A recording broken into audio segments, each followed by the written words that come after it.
Hello everyone, welcome to एसनिंग academy's YouTube channel. मेरा नाम अर्जुन छाबड़ा है। I am a faculty at एसनिंग अकेडमी। तो आप सबके लिए खुशखबरी आ चुकी है कि एसएससी जेई 2024 का नोटिफिकेशन आ गया है, जिसमें 970 प्लस वैकेंसीज उन्होंने रिलीज करी है। एक्सपेक्टेड है कि ये वैकेंसीज बढ़ेंगी क्योंकि अभी मिलिट्री इंजीनियरिंग सर्विसेज ने अपनी नंबर ऑफ वैकेंसीज रिलीज नहीं करी है नोटिफिकेशन के अंदर। ये मेजर जो वैकेंसीज आई है वो बॉर्डर रोड्स ऑर्गेनाइजेशन में आई है। बाकी डिपार्टमेंट्स में जो जो वैकेंसीज हैं वो अभी आपको मैं दिखाऊंगा। राइट, नोटिस की बात करते हैं कि नोटिस जो रिलीज हुआ है सिविल, मैकेनिकल, इलेक्ट्रिकल के लिए एसएससी जेई एग्जामिनेशन का, ऑनलाइन एप्लीकेशन फॉर्म 28 मार्च से शुरू हो चुका है और 18 अप्रैल तक ये चलेगा। राइट, और लास्ट डेट है और रिसिप्ट की और ऑनलाइन एप्लीकेशन की जब आप फीस भरेंगे, it is up to 18 April only, रात को 11 बजे तक। राइट, अब ऑनलाइन पेमेंट जो तुम्हारा अप्रूव होने का जो लास्ट डेट है, इट इज 19। राइट, मतलब 18 तक तुमको क्या करना है, अप्लाई कर देना है। और जो तुम्हारी ऑनलाइन फीस जो तुम जमा करोगे वो 19 अप्रैल तक रात को 11 बजे तक हो जानी चाहिए एक्सेप्ट। राइट, तो ऐसा मत करना कि आखिरी तक तुम उसको डिले करे जा रहे हो और तुम्हारी फीस एक्सेप्ट होने हुए टाइम लग गया।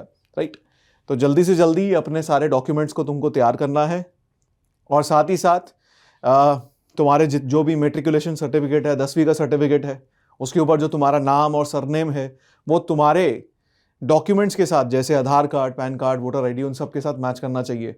ठीक है, तो ये चीज़ तुम अपने दिमाग में रखना। तुम्हारा भी और तुम्हारे फादर का जो नाम है, मदर का नाम है, वो सब मैच करना चाहिए। अक्सर क्या है कि सरनेम्स मैच नहीं करते।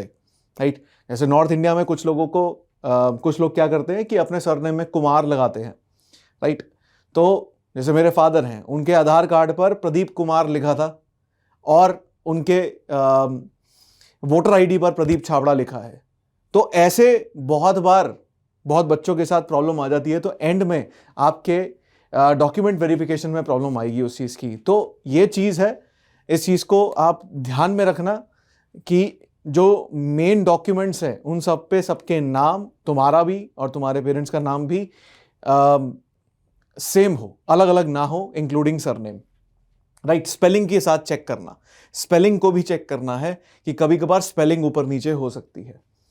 अब date of window of application form जिसमें तुम करेक्शंस कर सकते हो वो 22 अप्रैल से लेकर 23 अप्रैल के बीच में है। ठीक है, एक दिन की विंडो है। इसके अंदर तुम पेमेंट करने के बाद ही करेक्शन कर सकते हो। राइट, और 2 बार करेक्शन कर सकते हो, उससे ज्यादा करेक्शन नहीं कर सकते। टेंटेटिव शेड्यूल क्या है पेपर 1 का? आप सबको पता है कि जूनियर इंजीनियर का एग्जामिनेशन 2 भागों में होता है। एक आपका स्टेज 1 होगा जो CBT 1 होगा, फिर दूसरा CBT 2 होगा। CBT 1 जो है आपका पेपर 1, वो 4 से लेकर 6 के बीच में है। जो एक्सपेक्टेड डेट थी उसी में ही है।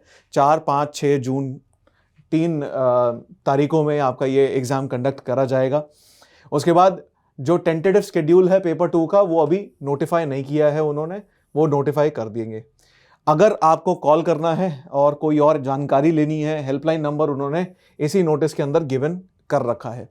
और ये चीज़ मेंशन करी है कि एनकरेज करा है कि ज़्यादा से ज़्यादा वुमेन स्टूडेंट्स को अप्लाई करने में हेल्प करी जाए।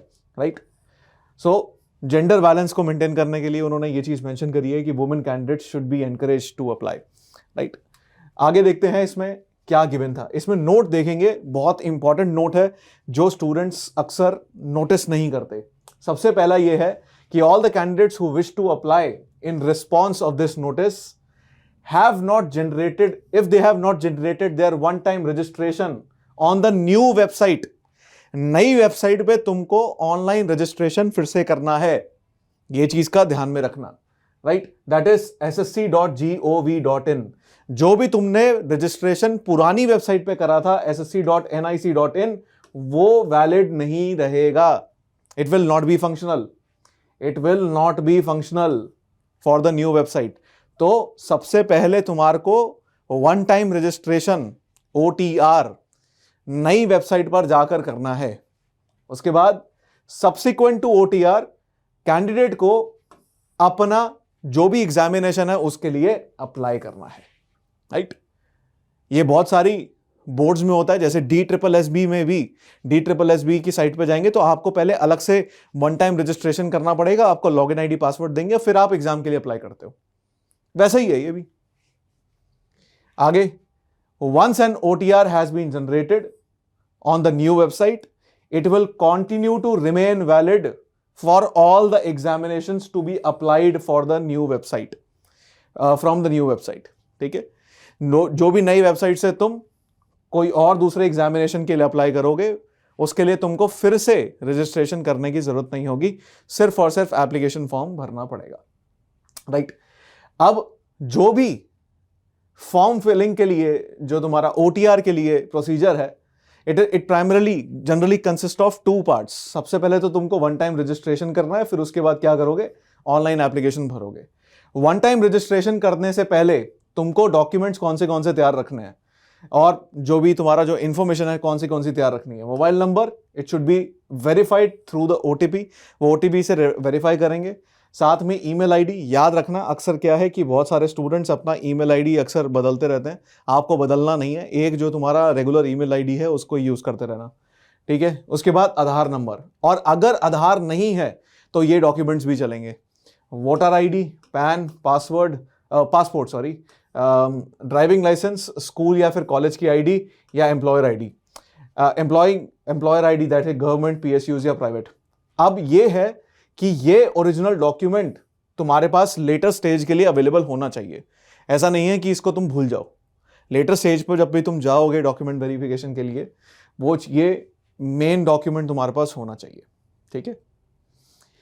इंफॉर्मेशन अबाउट द बोर्ड, जो भी तुमने जिस बोर्ड में अपना 10वीं पास करी है, roll number, year of passing the matriculation, 10th examination, ये सब उस वन टाइम रजिस्ट्रेशन में वो लोग पूछेंगे। उसके बाद अगर कोई डिसेबिलिटी है या फिर अगर आप किसी कैटेगरी में आते हैं, वो सब भी वो लोग पूछेंगे।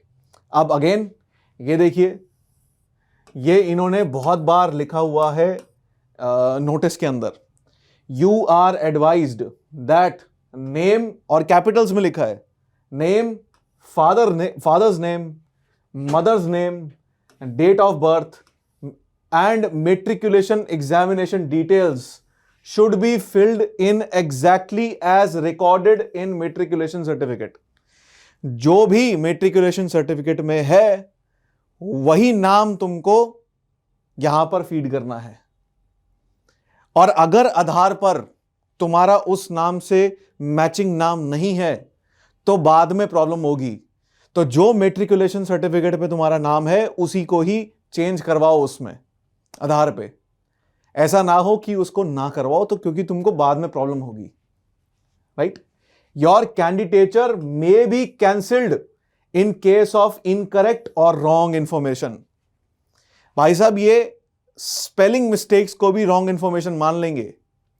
अब जैसे मैंने तुमको बताया कि मेरे फादर का नाम क्या है, प्रदीप है, एक आधार कार्ड पे पहले उन्होंने प्रदीप लिखा हुआ था, ठीक है, और पैन कार्ड पे प्रदीप था, PRA। ये डिफरेंस था, RA का डिफरेंस था दोनों में, तो बाद में चेंज कराया इसको, और ये करवाना पड़ेगा तुमको। राइट। तो ये चीज को ध्यान में रखना। आगे पोस्ट की डिटेल्स बता देता हूं, क्या क्या उन्होंने डिटेल्स दी हैं कौन से डिपार्टमेंट्स में। बॉर्डर रोड्स ऑर्गेनाइजेशन में सिविल, इलेक्ट्रिकल और मैकेनिकल के लिए निकली हैं पोस्ट। उसमें क्या है, मिनिमम डिग्री चाहिए तुमको, 3 साल का डिप्लोमा अगर है तो तुमको 2 साल का एक्सपीरियंस भी चाहिए इसके अंदर। एज लिमिट 30 है, तीनों स्ट्रीम्स के लिए सेम है। फिर उसके बाद ब्रह्मपुत्रा बोर्ड, मिनिस्ट्री ऑफ जल शक्ति, सिविल इंजीनियर्स के लिए नौकरी निकली है उसमें। 3 साल का डिप्लोमा मिनिमम क्राइटेरिया है ये। इसका मतलब क्या है कि बीटेक के बच्चे भी यहाँ पर अप्लाई कर सकते हैं। घबराना मत कि सिर्फ डिप्लोमा लिखा है, ये मिनिमम क्वालिफिकेशन है, इससे ऊपर भी चलेगी। Age up to 30 years. फिर उसके बाद सेंट्रल वाटर कमीशन है, मैकेनिकल और सिविल के लिए up to 30 years age limit है।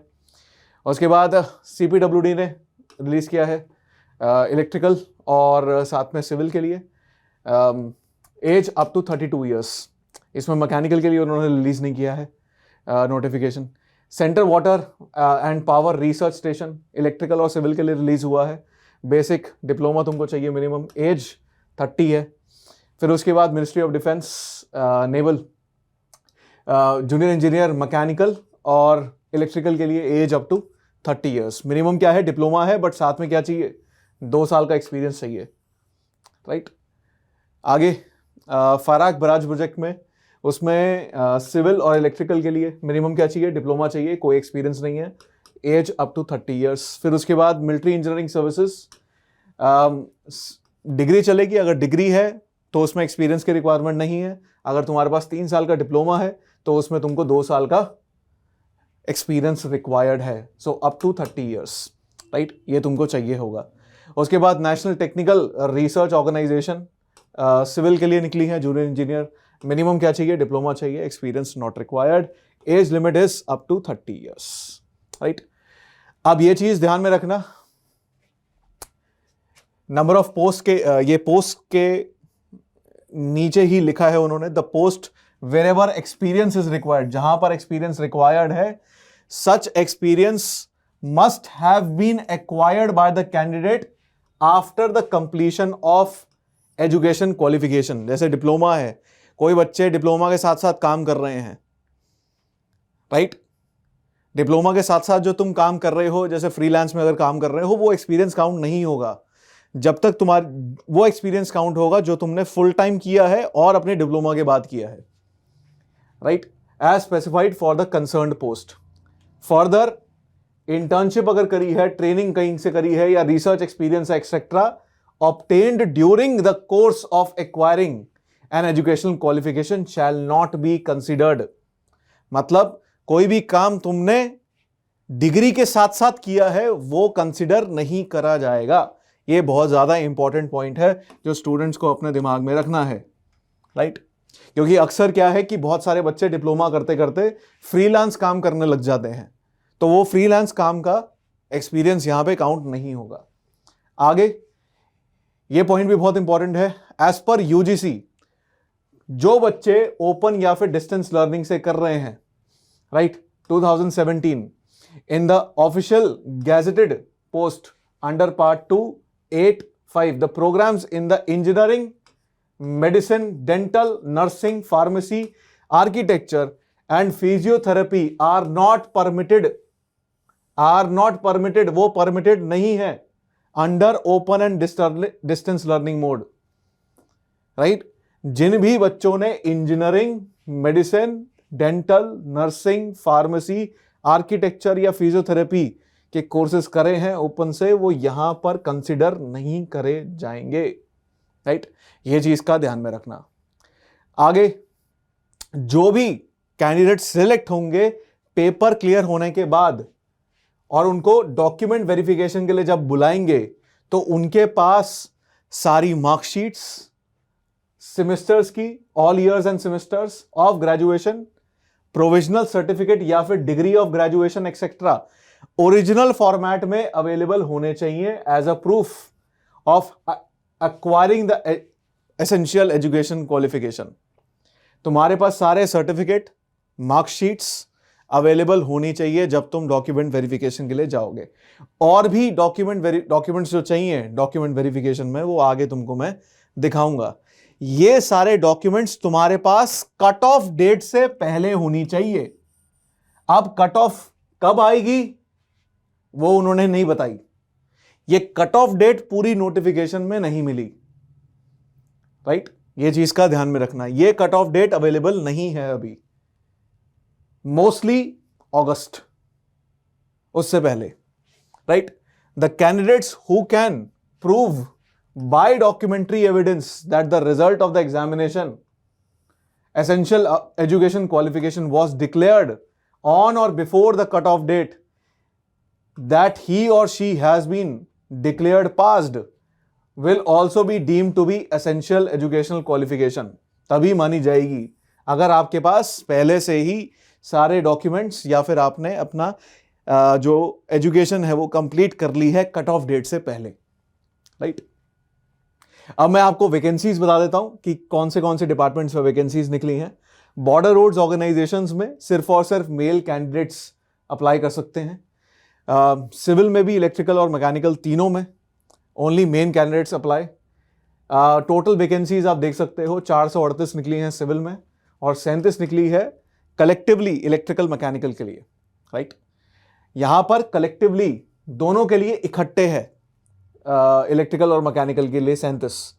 फिर उसके बाद सिविल के लिए जल शक्ति में मिनिस्ट्री ऑफ जल शक्ति ब्रह्मपुत्र बोर्ड, वहां पर 2 वैकेंसीज हैं सिर्फ। फिर उसके बाद सेंट्रल वाटर कमीशन में मैकेनिकल के लिए 12 है, सिविल के लिए 120 हैं, इलेक्ट्रिकल के लिए 121 है। फिर उसके बाद सेंट्रल पब्लिक वर्क डिपार्टमेंट में सिविल के लिए 217 है, central power water power research station में इलेक्ट्रिकल के लिए 2 है, centre water power research station में 3 है सिविल के लिए। फिर उसके बाद मिनिस्ट्री ऑफ डिफेंस नेवल, उसमें मैकेनिकल के लिए 3 है। फिर उसके बाद ministry of defence naval electrical के लिए 3 है। फिर फाराक बराज प्रोजेक्ट इलेक्ट्रिकल के लिए 2 है। फिर फाराक बराज प्रोजेक्ट सिविल के लिए 2 है, राइट। अभी मिलिट्री इंजीनियरिंग सर्विसेज की वैकेंसीज इंटीमेट नहीं करी गई है, वो कह रहा है vacancies to be intimated in due course. जैसे जैसे एग्जाम कंडक्ट हो रहा है उस दौरान मिलिट्री इंजीनियरिंग सर्विसेज भी अपनी वैकेंसीज रिलीज कर देगी, राइट। आगे एनटीआरओ में सिविल के लिए टोटल 6 वैकेंसीज है, राइट। ये सारी वैकेंसीज टेंटेटिव है और ये वैकेंसीज का नंबर चेंज करा जा सकता है अकॉर्डिंगली, राइट। आगे एज लिमिट और रिलैक्सेशन देख लेते हैं। The crucial date for age reckoning is 1 August 2024। ये सारी एज लिमिट 1 अगस्त 2024 से पहले तुम्हारी सेटिस्फाई होनी चाहिए, राइट। ऑल द जो भी एज लिमिट सारे डिपार्टमेंट्स में जो तुमको गिवन है। For the post for which the age limit is up to 30 years, specify करा है जिन पोस्ट में जिन डिपार्टमेंट्स में एज लिमिट 30 साल है, the candidate must not have been born earlier than 2 August 1994। जो कैंडिडेट 2 अगस्त 1994 से पहले पैदा हुआ है वो इस एग्जाम के लिए अप्लाई नहीं कर सकता, और लेटर देन 1 अगस्त 2006।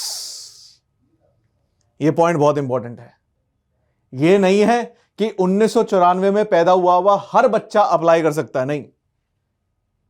जो बच्चा 2 अगस्त 1994 के बाद पैदा हुआ है वो अप्लाई कर सकता है इसमें।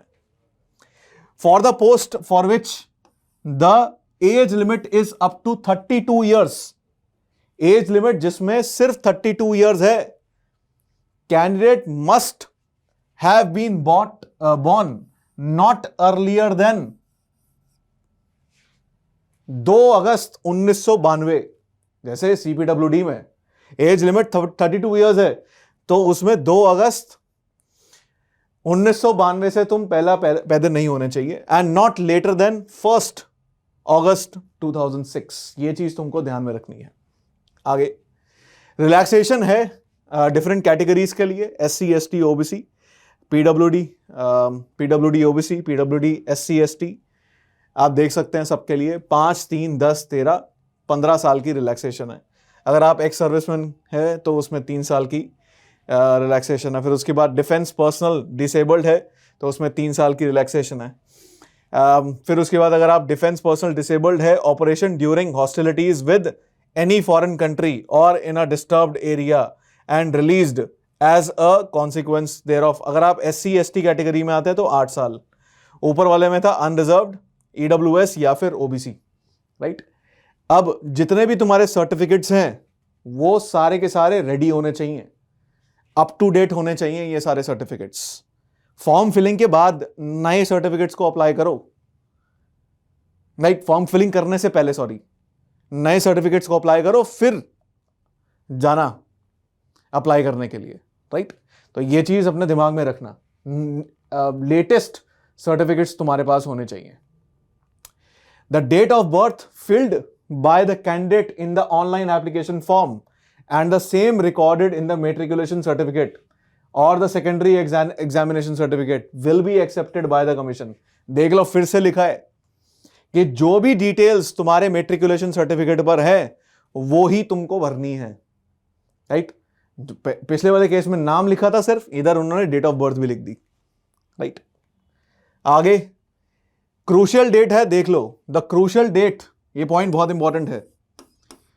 The crucial date for the claim of SC, ST, OBC, EWS, PWBD, ESM status or any other benefit, fee concession, reservation, age relaxation, etc. will be about this date, 1 August 2024। अगर तुमको इन सारी categories के लिए claim करना है तो उसकी limit क्या है? 1 अगस्त से पहले तुम्हारे पास ये नए सर्टिफिकेट होने चाहिए सारे के सारे। How to apply and application fee, आप देख सकते हैं। अगेन एप्लीकेशन मैंने आपको पहले ही बता दिया है कि न्यू वेबसाइट पे करना है, ssc.gov.in। वन टाइम रजिस्ट्रेशन के लिए जो डिटेल्स है वो भी तुमको मैं पहले शेयर कर चुका हूं, राइट। फिर उसके बाद तुम ऑनलाइन एप्लीकेशन फॉर्म भरोगे। देखिए, वन टाइम रजिस्ट्रेशन में एक और चीज है कि तुमको लाइव फोटो खींचने को वो बोलेगा, राइट। वो तुमको क्या बोलेगा? लाइव फोटो खींचने के लिए बोलेगा during the filling of application form. उसमें अगर आप ने कभी डिजी यात्रा ऐप डाउनलोड करी होगी तो डिजी यात्रा या ऐप पे जब आप रजिस्टर करते हो तो वो तुमको फ्रंट कैमरा से फोटो खींचने को बोलता है उसी समय जब तुम रजिस्ट्रेशन कर रहे हो।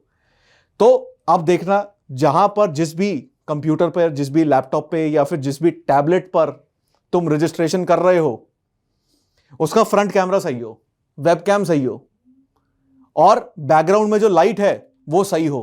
बैकग्राउंड में लाइट का मतलब ये है कि ये ना हो कि तुम्हारे पास तुम्हारी जो लाइट है वो पीछे से आ रही हो। अगर पीछे से लाइट आ रही होगी तो तुम्हारे फेस पे डार्कनेस होगी, राइट। एप्लीकेशन जो फॉर्म उन्होंने जो डिटेल एडवर्टीजमेंट रिलीज किया है उसमें उन्होंने बॉटम में जाकर दिखा रखा है कि किस तरीके की तुम्हारी फोटो होनी चाहिए। फ्रंट से तुम्हारी लाइटिंग अच्छी होनी चाहिए और ऊपर से फोटो नहीं होनी चाहिए, नीचे से फोटो नहीं होनी चाहिए, एकदम सामने से होना चाहिए। आई टू आई लेवल कैमरा होना चाहिए, याद रखना ये चीज, ठीक है। आई टू आई कैमरा होगा तो उसी में ही होगा।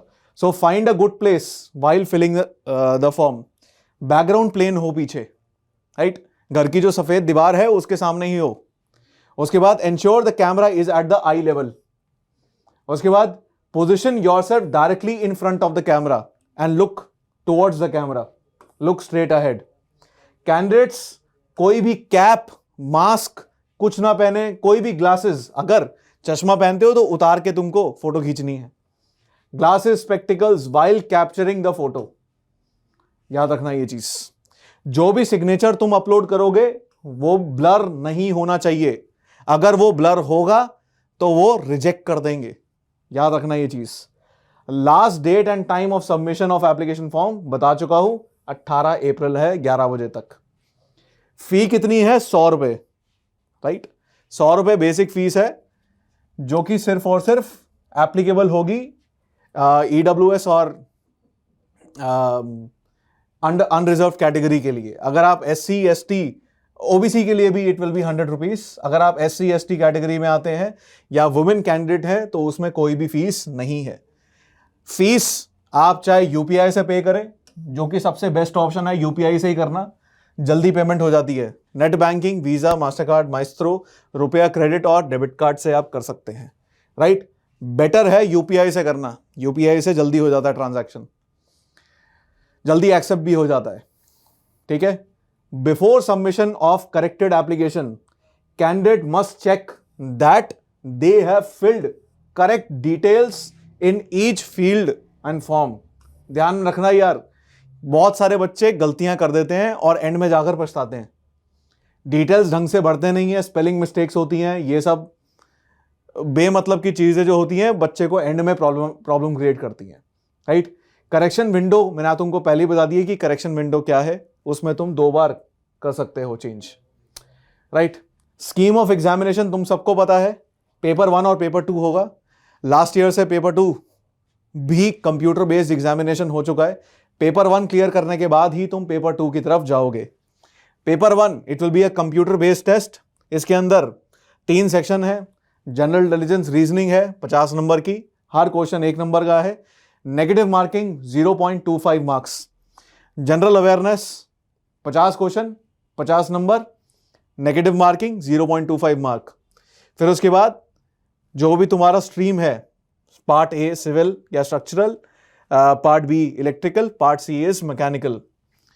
100 क्वेश्चन होंगे 100 नंबर के, हर क्वेश्चन 1 नंबर का, negative marking again it is 0.25। Duration कितनी है? 2 घंटे की है, राइट। फिर उसके बाद पार्ट 2 कंप्यूटर बेस्ड है अब ये भी, राइट। इसमें सिर्फ और सिर्फ टेक्निकल सब्जेक्ट आएंगे।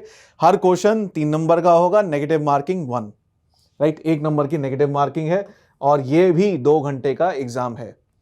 अब पेपर 1 के अंदर कुछ भी अलाउड नहीं है, no calculator, nothing is allowed. Paper 2 में it will be allowed, right. और जो दोनों एग्जाम्स का जो मीडियम, लैंग्वेज का मीडियम होगा वो हिंदी इंग्लिश दोनों हो सकता है। दोनों ऑब्जेक्टिव टाइप है, multiple choice questions only will be asked, ठीक है। आगे नेगेटिव मार्किंग में तुमको बता चुका हूं कितनी है। पेपर 1 में 0.25 और पेपर 2 में 1, राइट। आगे याद रखना, ये जो तीसरा पॉइंट यहां पर इस स्लाइड में है ये बहुत इंपॉर्टेंट है। स्टूडेंट्स अक्सर ये कंफ्यूजन में रहते हैं, लास्ट ईयर भी काफी कंफ्यूजन थी, उसके बाद ये क्लियर हो गया था। Candidates are allowed to bring their own slide rule. वो अपना स्लाइड रूल लेकर जा सकते हैं, लॉग टेबल लेके जा सकते हैं, स्टीम टेबल लेके जा सकते हैं फॉर पेपर 2 ओनली। कैलकुलेटर नहीं लेके जा सकते, कैलकुलेटर ऑन स्क्रीन होगा, सिमिलर है जैसे गेट एग्जाम का होता है। The facility of the scientific calculator will be available on the software. वो सॉफ्टवेयर पर ही तुम्हें अवेलेबल होगा, right. They are not allowed to use such aids for paper 1. Paper 1 में ये सब अलाउड नहीं है, क्लियर है ये चीज। आगे अब ये पॉइंट काफी इंपॉर्टेंट है कि अगर कोई एग्जाम मल्टीपल शिफ्ट्स में हो रहा है, जैसे सिविल इंजीनियरिंग का हमेशा मल्टीपल शिफ्ट्स में होता ही होता है, तो वो मार्क्स जो फाइनल कट ऑफ में आएगा इट विल बी नॉर्मलाइज्ड। जो नॉर्मलाइजेशन का फॉर्मूला 2019 में उन्होंने रिलीज किया था। सिमिलरली कुछ पोस्ट ऐसी हैं, जैसे तुमको बताया बॉर्डर रोड्स ऑर्गेनाइजेशन में इलेक्ट्रिकल और मैकेनिकल इंजीनियरिंग के लिए कॉमन पोस्ट उन्होंने निकाली हैं। तो उसमें भी हर बच्चा, जैसे मैकेनिकल का बच्चा तो वो मैकेनिकल का एग्जाम देगा, इलेक्ट्रिकल का बच्चा तो इलेक्ट्रिकल का एग्जाम देगा, तो उनके मार्क्स को भी नॉर्मलाइज करा जाएगा फॉर दोज पोस्ट्स। ये इस पॉइंट में लिखा है, राइट। आगे जो तुम्हारा एडमिशन सर्टिफिकेट है या फिर एडमिट कार्ड है वो ssc.gov.in पर अवेलेबल होगा। वहाँ पर जा रेगुलर अपडेट्स के लिए जाना ही पड़ेगा आपको, राइट। जब भी तुम एग्जाम के लिए जाओगे तो तुम्हारे पास एडमिट कार्ड तो होना ही चाहिए, बट साथ में इनमें से कोई एक डॉक्यूमेंट होना चाहिए, फोटो आईडी प्रूफ तुम्हारे पास होना चाहिए, right. Aadhaar card, voter ID, driving licence, PAN card, passport, school या कॉलेज आईडी कार्ड या फिर एम्प्लॉयर आईडी कार्ड तुम्हारे पास होना चाहिए, राइट। इनमें से कोई एक चलेगा। एक्चुअल में गोल क्या है कि ओरिजिनल जिसपे फोटो लगी तुम्हारी है या फिर तुम्हारा डेट ऑफ बर्थ मेंशन है वो वाला आईडी कार्ड तुमको लेके जाना है। मोटिव ये है। साथ में तुमको at least 2 passport size photographs, coloured photographs लेकर जानी है। 2 कलर्ड फोटोग्राफ्स तुमको साथ में लेके जानी है, राइट। तो टोटल 3 चीजें हैं, एडमिट कार्ड, साथ में 2 फोटो पासपोर्ट साइज फोटोज चाहिए, फिर उसके बाद तीसरा तुम्हारा फोटो आईडी प्रूफ चाहिए, राइट। ये 3 चीजें तुमको लेकर जानी है एडमिशन सर्टिफिकेट के लिए, जब तुम एग्जाम के लिए जाओगे। डॉक्यूमेंट वेरिफिकेशन में ये सारे डॉक्यूमेंट्स अवेलेबल तुम्हारे हाथ में होने चाहिए, अदर देन जो भी तुम्हारे पासिंग सर्टिफिकेट है या जो तुम्हारे मार्कशीट्स हैं वो तो तुमको लेके जानी ही है सारे सेमेस्टर्स की और ईयरली, वो तो तुमको लेके जानी है, बट साथ ही साथ ये सारे सर्टिफिकेट्स भी लेके जाने हैं, राइट। जो आप स्क्रीन पे आप सामने देख सकते हैं, टोटल 9 है, राइट। उसके बाद लास्ट चीज है कि अगर कोई 2 बच्चे हैं जिनके मार्क्स सेम आते हैं तो उसमें कैसे उसको रिजॉल्व करेंगे। रेजोल्यूशन ऑफ टाइज, मतलब सेम मार्क्स अगर 2 बच्चों के आ रहे हैं तो उसके लिए क्या करेंगे। In case where more than 1 candidate secures equal marks in paper 1 and paper 2, the tie will be resolve by applying the following methods one after the another. सबसे पहले वो देखेंगे कि पेपर 2 में किसके ज्यादा नंबर है, उसको हायर रैंक मिल जाएगी, राइट, हायर पोजीशन मिलेगी। अगर पेपर 2 में भी नंबर सेम है तो डेट ऑफ बर्थ के हिसाब से जो बच्चा ओल्ड होगा वो एप्लीकेबल होगा उस पोजीशन के लिए, राइट। अगर ये भी सेम है तो अल्फाबेटिकल ऑर्डर में नाम देखेंगे, राइट, कौन किसको प्रेफरेंस दी जाएगी, ऐसे करेंगे रिजॉल्व टाइज के लिए, राइट। सो ये कुछ इंपॉर्टेंट डिटेल्स हैं जो इंपॉर्टेंट है, जो मैंने नोटिफिकेशन में से समझा कि स्टूडेंट्स अक्सर रेगुलरली ये सवाल पूछते हैं, उस हिसाब से मैंने इन स्लाइड्स के अंदर वो पॉइंट्स को रखा, राइट। फॉर फर्दर डिटेल्स आप खुद भी उस नोटिफिकेशन को देख सकते हैं जो कि काफ़ी लंबा नोटिफिकेशन है। उसके बाद एस इंजीनियरिंग अकेडमी आपको एसएससी जेई की तैयारी के लिए कैसे मदद कर सकता है।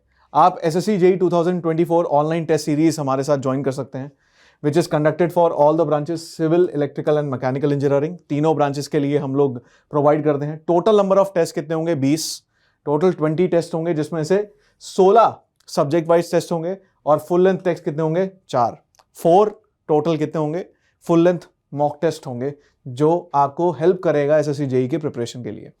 आगे एसएससी जेई के लिए जीएस और टेक्निकल दोनों का जो कंबाइंड कोर्स है वो आप ले सकते हो एसएससी 40 कोड को यूज करके 40% डिस्काउंट के लिए। कितने टाइम के लिए ले सकते हो? 3 महीने के लिए, 6 महीने के लिए, 12 महीने के लिए। ये नेक्स्ट 2 डेज के लिए एप्लीकेबल है, 29 और 30 के लिए। और साथ ही साथ अगर आप चाहते हो तो इस क्यूआर कोड को स्कैन करके हमारी एप्लीकेशन एस ऑनलाइन को डाउनलोड कर सकते हैं फ्रॉम प्ले स्टोर या फिर ऐप स्टोर या फिर विंडोज पर भी, right. So thanks a lot everyone, thank you for watching the video. I hope मैं आपको important information regarding the notification of SSC JE 2024 दे पाया हूँगा। फॉर फर्दर डिटेल्स आप हमारे चैनल को प्लीज सब्सक्राइब करिए and please share this video with your friends as well.